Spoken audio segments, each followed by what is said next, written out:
With 13 to 11 vote जो यहाँ पे पड़े इन दी सेनेट कमेटी, यहाँ पे रास्ता जो है वो केविन वॉश के लिए एकदम क्लियर हो चुका है to become the next Fed chair. But इस वीडियो में हम लोग समझेंगे जेरेमी पावल ने अभी तक क्या करा। यहाँ पे हम समझेंगे केविन वॉश से हम लोगों को क्या उम्मीद है, एंड आगे हम लोग समझेंगे कि केविन वॉश की राह इतनी सिंपल क्यों नहीं होगी as the next Fed chair, because चीज़ें जो है वो और कॉम्प्लिकेट हो रही है। पूरी दुनिया की मार्केट जो है वो आज के टाइम में यूएस पे नजरें गड़ाए बैठी है।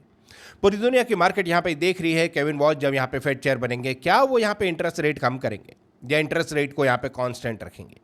बहुत सारी स्पेकुलेशन जो है वो मार्केट में भी आ रही है। हाल फिलहाल में हम लोगों ने ये भी देखा जेरेमी पावल के ऊपर काफी प्रेशर जो है वो डोनाल्ड ट्रंप क्रिएट कर रहे थे। जनवरी से यहाँ पे जेरेमी पावल के ऊपर प्रेशर जो है वो बिल्ड करा जा रहा था। इनफैक्ट यहाँ पे डीओजे ने यहाँ पे एलिगेशंस भी लगाए थे अगेंस्ट जेरेमी पावल। आज के टाइम में वो हटा जरूर दिए गए, बट यहाँ पे जेरेमी पावल अपनी लास्ट स्पीच देंगे on 15th of May, and क्या वहाँ पे वो डिसीजन होगा एंड आगे की जर्नी यहाँ पे केविन वॉश के लिए कैसी होगी, and Y everybody is looking towards कि यहाँ पे केविन वॉश जो है वो फर्स्ट स्टेप क्या लेते हैं।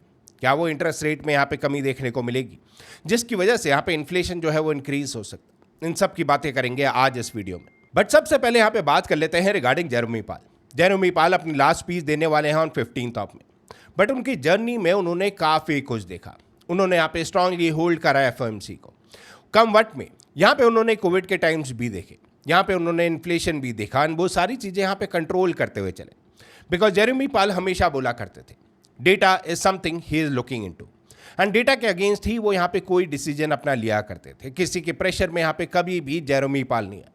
यस, हम लोग बोल सकते हैं कि मार्केट को जब हम लोग देखते हैं तब हम लोग हमेशा चाहते हैं कि इंटरेस्ट रेट यहाँ पे कम हो ताकि वो लिक्विडिटी जो है वो मार्केट में एंटर हो। बट जेरेमी पावल यहाँ पे हमेशा डेटा देखते थे, वो हमेशा इन्फ्लेशन के नंबर देखते थे, बिकॉज ही न्यू कि यहाँ पे अगर इन्फ्लेशन इंक्रीज होगा विच ऑल्सो मीन्स कि मार्केट में वो रिसेशन आने वाला है। उन्होंने काफ़ी चीज़ें जो है वो अपने कंट्रोल में रखी, एंड आज के टाइम में जहाँ पे जेरेमी पावल का यहाँ पे टेन्योर जो है वो खत्म होने वाला है। What will happen to the markets, what will happen to the interest rate, because global pressure अभी भी यहाँ पे, ग्लोबल इकोनॉमिक स्लो डाउन वो हम सब लोग मॉनिटर कर रहे हैं। एंड यहीं पे केविन वॉश की एंट्री, एक नया यहाँ पे फेड चेयर आएगा, क्या वहाँ पे डिसीजन लेगा इसके बारे में बात करते हैं। But one thing is for sure, Kevin wash की यहाँ पे जर्नी जो है जो स्टार्ट होगी वो इतनी ईजी स्टार्ट नहीं होगी because of the global pressure जो आज के टाइम में यहाँ पे हर कोई फेस कर रहा है। वेल, यहाँ पे बहुत सारे क्वेश्चन जरूर रहेंगे कि अगर केविन वॉश यहाँ पे इंटरेस्ट रेट को रिड्यूस करते हैं तो क्या यहाँ पे राइजिंग इन्फ्लेशन हमें देखने को मिलेगा, क्या यहाँ पे हमें रिसेशन देखने को मिल सकता है। बिकॉज इंटरेस्ट रेट लोअर करना दैट मीन शॉर्ट टर्म यहाँ पे गेन, एक मोमेंटम जरूर मार्केट्स देखती, बट उसी के साथ जहाँ पे इन्फ्लेशन जो है वो आउट ऑफ कंट्रोल होता है, जहाँ पे रिसेशन का रिस्क जो है वो काफ़ी ज़्यादा इंक्रीज होता है। इस चीज़ को भी कहीं ना कहीं केविन वॉश ने यहाँ पे देखना पड़ेगा। एंड यहीं पे हम लोग बात करते हैं एक्सपीरियंस की। ऐसा नहीं है केविन वॉश को यहाँ पे फेड का एक्सपीरियंस नहीं है। He was a member of the committee from 2006 to 2011। वो एक मेंबर थे यहाँ पे फेड के, एंड वो एक टॉप एडवाइजर भी थे to the Fed chair at that time, जिनका नाम था बेन बर्नार्के, जिन्होंने यहाँ पे फाइनेंशियल क्राइसिस भी देखा था। तो यहाँ पे एक्सपीरियंस जो है वो केविन वॉश के पास ज़रूर है, बट उसी के साथ प्रेशर जो है वो डोनाल्ड ट्रंप की तरफ से भी, जिन्होंने इनका नाम सजेस्ट करा। डोनाल्ड ट्रंप के साथ कहीं ना कहीं वो लाइन अप ज़रूर होंगे। डोनाल्ड ट्रंप यहाँ पे काफ़ी टाइम से बोल रहे हैं कि फेड ने यहाँ पे इंटरेस्ट रेट रिड्यूस करने चाहिए। काफ़ी टाइम से वो ये बोल रहे हैं कि इंटरेस्ट रेट को बहुत कम लाना चाहिए। आई एम श्योर यहाँ पे केविन वॉश के ऊपर वो प्रेशर ज़रूर होगा, वो प्रेशर होगा फ्रॉम डोनाल्ड ट्रंप। एंड क्या यहाँ पे केविन वॉश जो है वो रिस्क ले पाएंगे, बिकॉज जहाँ पे हम बात करते हैं जेरेमी पावल एंड उनके यहाँ पे एक्सपीरियंस की, उन्होंने ये चीज़ें नहीं करी। जितना मर्जी यहाँ पे प्रेशर जो है वो डोनाल्ड ट्रंप ने क्यों ना दिया, बिकॉज ही न्यू कि यहाँ पे डेटा जो है वो गड़बड़ हो सकता है। इन्फ्लेशन जो अभी भी यहाँ पे कंट्रोल में नहीं आया वो और ज़्यादा राइज हो सकता है। मार्केट में वो रिसेशन का रिस्क वो यहाँ पे इंक्रीज हो सकता है। बट देर आर समथिंग जो यहाँ पे और भी ज़्यादा मुश्किलें जो है वो केविन वॉश फेस करेंगे, because the war in Iran is not over. World economies यहाँ पे फेल कर रही हैं, वो यहाँ पे स्लो डाउन कर रही हैं। यूरोप के ऊपर काफ़ी ज़्यादा प्रेशर है, एंड उसी के बीच में अगर यहाँ पे यूएस जो है वो अपने इंटरेस्ट रेट कम करता है, one thing is for sure कि यहाँ पे वो इन्फ्लेशन वो आउट ऑफ कंट्रोल जा सकता है। वो रिस्क ऑफ रिसेशन वो यहाँ पे इंक्रीज हो सकता है। शॉर्ट टर्म के लिए यस एक रिलीफ ज़रूर मिल सकता है मार्केट्स को, बट उसके बाद यहाँ पे मार्केट्स भी इन्फ्लेशन के नंबर्स देखेंगे। जहाँ पे हम मॉनेटरी पॉलिसी स्टांस की बात करते हैं of Kevin wash, everybody aspects यहाँ पे केविन वॉश जो है वो इंटरेस्ट रेट कम करें, बट यहाँ पे उनका बिलीव भी है ऑफ एआई बुक। एआई के ऊपर वो काफ़ी ज़्यादा यहाँ पे प्ले करेंगे, एंड जहाँ पे वो बात करेंगे डिसइन्फ्लेशनरी सर्ज इन प्रोडक्टिविटी। वेल, ये सारी चीज़ें वो कैसे मैनेज कर पाएंगे इसके ऊपर भी लेके बहुत सारे क्वेश्चन है। क्वेश्चन यहाँ पे है regarding the Fed balance sheet, क्योंकि यहाँ पे केविन वॉश ने काफ़ी बार बोला है, काफ़ी बार उन्होंने वोकल रहे हैं to reduce the Fed balance sheet, जिसके लिए यहाँ पे इंटरेस्ट रेट जो है वो कम होने चाहिए। ये सारी चीज़ें हम लोग अभी बात कर रहे हैं from the point of view कि केविन वॉश यहाँ पे इंटरेस्ट रेट कम करें, बट एक्चुअल पिक्चर आगे और बची। पूरी वीडियो ज़रूर देखिएगा। एंड यहाँ पे 2026 में क्या डिसीजन यहाँ पे केविन वॉश रहते उसमें सब लोगों की नज़रें रहेंगी। बट यहाँ पे जर्नी जो है वो ईजी नहीं होगी, बिकॉज जेरेमी पाल ने यहाँ पे क्लियर करा है he wants to stay as a governor in the Fed chair. अगर जेरेमी पाल यहाँ पे रहते हैं, उनके साथ यहाँ पे जो टीम काम करती है वो कहीं ना कहीं जेरेमी पाल की भी सुनेंगे, with the kind of experience जो यहाँ पे जेरेमी पाल लेकर आते हैं ऑन दी टेबल। अब जो ये लास्ट स्टेटमेंट हमने बोला है, यहाँ पे आप लोगों के अंदर काफ़ी क्वेश्चन आ रहे होंगे, जेरेमी पाल अगर यहाँ पे फेड चेयर नहीं रहेंगे एंड वो गवर्नर रहेंगे, ऐसा कैसे पॉसिबल है? वेल, इसी को लेके यहाँ पे एक आर्टिकल जो है वो BBC ने भी प्रिंट करा। Powell says he will stay as Fed board as the governor until legal threats well and truly over. हम लोग सब जानते हैं DOJ की तरफ से यहाँ पे काफ़ी एलिगेशन जो है वो फेड चेयर जेरेमी पाल के ऊपर लगाए गए। आज currently while we are recording this video, वो सारे एलिगेशंस यहाँ पे ड्रॉप भी करे गए हैं। सो डज दैट मीन कि अब जेरेमी पाल जो है वो कंप्लीटली फेड से बाहर चले जाएंगे? ये बहुत बड़ा क्वेश्चन है एंड शायद इसका आंसर मिलेगा the next time and the last time Jeremy Powell जब आते हैं as the FOMC chair, and वो क्या यहाँ पे एड्रेस करते हैं to the nation. Jeremy Powell's term as Fed chair is winding down, though he will stay on as the governor for a bit, and it's good moment to take stock. And जैसे कि हम लोगों ने यहाँ पे बात करी, Jeremy पाल ने यहाँ पे कोविड जैसी सिचुएशन जो है वो भी देखी थी, एंड यहाँ पे उस टाइम जहाँ पे जेरेमी पाल ने इंटरेस्ट रेट ऑलमोस्ट जीरो करे थे, वहाँ पे भी उन्होंने क्रिटिसिज्म जो है वो फेस करा। यहाँ पे क्रिटिसिज्म जो है वो आया जब इन्फ्लेशन यहाँ पे सर्ज हुई। फेड ने यहाँ पे एकदम से रेज नहीं करे रेट्स अंटिल मार्च ऑफ 2022। जो भी डिसीजन आप लेते हो उसके सेटबैक्स भी होते हैं, उसके पॉजिटिव साइड्स भी होती हैं। केविन वॉश ने डेफिनेटली ये सारी चीज़ें देखनी पड़ेगी। Now the most interesting question जो यहाँ पे सामने खड़ा होता है, क्या जेरेमी पाल कंप्लीटली फेड से बाहर चले जाएंगे? क्या वो गवर्नर की कुर्सी जो है वो रिटेन करेंगे? बिकॉज 2028 तक वो ये कर सकते हैं, बट DOJ ने जहाँ पे अपने एलिगेशन जो है वो ड्रॉप करें, क्या यहाँ पे जेरेमी पाल उस चीज़ को लेंगे इन पॉजिटिव सेंस, एंड क्या वो यहाँ पे फेड से कंप्लीटली बाहर चले जाएंगे? बहुत सारे रूमर्स मार्केट में अभी भी चल रहे हैं। वेल, इस चीज़ को लेकर ट्रंप ने भी अपने रिमार्क्स जो है वो दिए, and definitely he is not happy about it. यहाँ पे आप आर्टिकल पढ़ सकते हो जहाँ पे लिखा है बहुत clearly, Trump fumes at Jeremy Powell plots future at Federal Reserve. Jeremy Powell यहाँ पे कोई जल्दबाजी में नहीं है to leave the Federal reserve.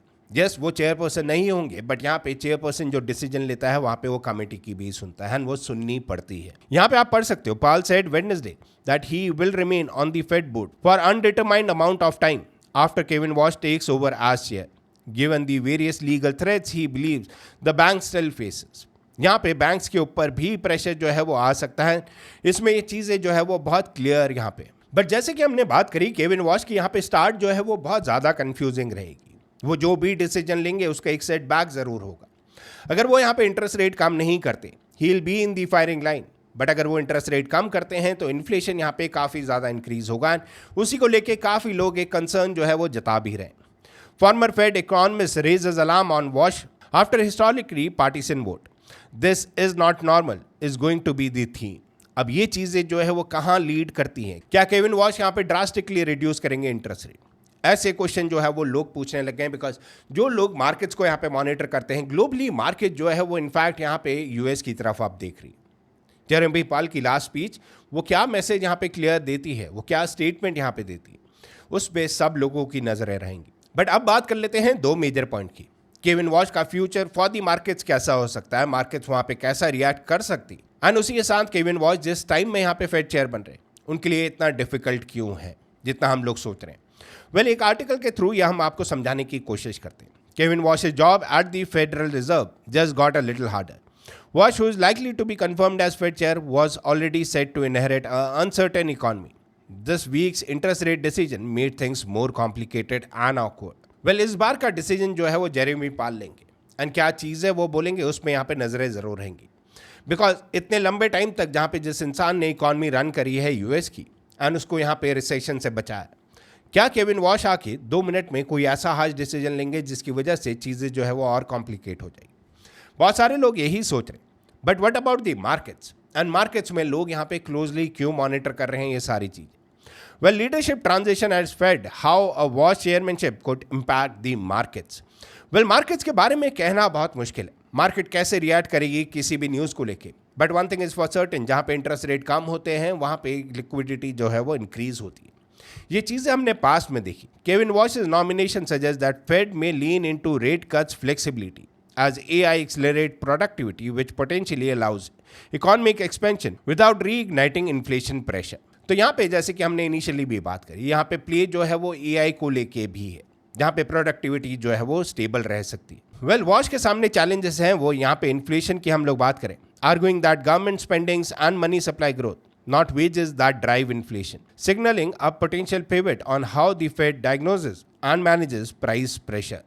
Well यहाँ पे ये सारी चीज़ों के ऊपर यहाँ पे क्या यहाँ पे डिसीजन लेते हैं वॉच, वो सारी चीज़ें यहाँ पे मार्केट ज़रूर देखेगी। वॉच जो यहाँ पे पुश कर सकते हैं linear balance sheet and a clearer rules for stable coins, moves that could influence treasury demand, यहाँ पे funding market and the US dollar long term global position. यहाँ पे ये सारी चीज़ें जो है वो डिपेंड करती है on what will happen. Kevin watch जब यहाँ पे चेयर बनेंगे तो वो क्या यहाँ पे इंटरेस्ट रेट रिड्यूस करेंगे, that becomes one of the major coin, that becomes one of the major question. Because यहाँ पे जो है वो कमिटी में अगर जेरेमी पाल बैठते हैं, he might have some other thoughts and वो राह जो है वो और यहाँ पे डिफिकल्ट होगी। बट इन्हीं सब चीज़ों के बीच में you need to remember globally यहाँ पे इकोनॉमिक स्लो डाउन जो है वो हम लोग देख रहे हैं, वो हम लोग फेस कर रहे हैं। ईरान के साथ जो वॉर चल रही है उसमें यूएस अभी भी इन्वॉल्व है। यहाँ पे स्टेट ऑफ हॉर्मुज अभी भी नहीं ओपन है। तो क्या यहाँ पे इंटरेस्ट रेट कम मीन्स यहाँ पे इन्फ्लेशन जो है वो ड्रास्टिकली इंक्रीज होगा एंड सडनली इंक्रीज होगा? Well nothing can be said for certain, but one thing is for sure, जो चीज़ें यहाँ पे फेड में होने वाली है उसमें सब लोग इंटरेस्टेड रहेंगे। केविन वॉश के हर एक मूव को यहाँ पे लोग फॉलो जरूर करेंगे, बिकॉज केविन वॉश के ऊपर प्रेशर होगा directly from Trump. Kevin wash के ऊपर यहाँ पे एक्सपीरियंस की अगर हम लोग बात करें तो उन्होंने यहाँ पे फाइनेंशियल क्राइसिस देखे जरूर है, बट उस टाइम में उनके ऊपर प्रेशर नहीं था to reduce the rates. But इस बार केविन वॉश जो यहाँ पे डायरेक्टली बोला जा रहा है कि ट्रम्प के यहाँ पे चूजन वन है, तो क्या केविन वॉश उस प्रेशर में आके यहाँ पे इंटरेस्ट रेट लोअर करेंगे या वो यहाँ पे डेटा देखेंगे? वो डेटा जिसको लेके जेरेमी पाल बोलते हैं अभी वो टाइम नहीं आया है जहाँ पे आप इंटरेस्ट रेट लोअर करो, because that's will impact at the long run. Short term yes market यहाँ पे खुश हो सकती है, शॉर्ट टर्म येस मार्केट में वो पैसा जो है वो आ सकता है, बट जहाँ पे हम एक लॉन्ग टर्म पिक्चर की बात करते हैं वहीं पे ये सारी चीज़ें जो है वो बैकफायर भी कर सकती है। चीज़ें यहाँ पे कॉम्प्लिकेट होती जा रही है। Don't take anything for certain, but कुछ ऐसे लिंक्स हम आपको नीचे डिस्क्रिप्शन में दे देंगे जिसको पढ़ के आपके अंदर थोड़ी क्लैरिटी जरूर है। Go and read for yourself, because ये सारी चीज़ें जहाँ पे कंफ्यूजिंग हो रही है उसी के साथ साथ यहाँ पे इंटरेस्टिंग भी हो रहा है। What is US going to do, and क्या यहाँ पे जेरेमी पाल जो है वो फेड चेयर को एकदम अकेला छोड़ दें या he will retain as the governor of the Fed chair? Things are getting interesting. आप लोगों के क्या थॉट्स है नीचे कमेंट सेक्शन में कमेंट करके जरूर बताना है। आप लोग क्या डिसीजन लेते, क्या आप इंटरेस्ट रेट लोअर करते just for the benefits of the market, या आप लोग यहाँ पे डेटा देखते एंड आप देखते कि अगर मैंने इंटरेस्ट रेट रिड्यूस करा that will lead to the higher inflation, that might lead to recession, तो आप लोग यहाँ पे कंट्रोल करके चलते। Whatever your decision is, do let me know in the comment section below. With that said guys, आज का video करते हैं पे एंड। आई होप आपको वीडियो अच्छा लगा हो। वीडियो अच्छा लगा हो तो वीडियो को लाइक कर देना, शेयर कर लेना, सब्सक्राइब कर लेना। Thank you so much for watching our channel. See you next time. Okay, bye bye.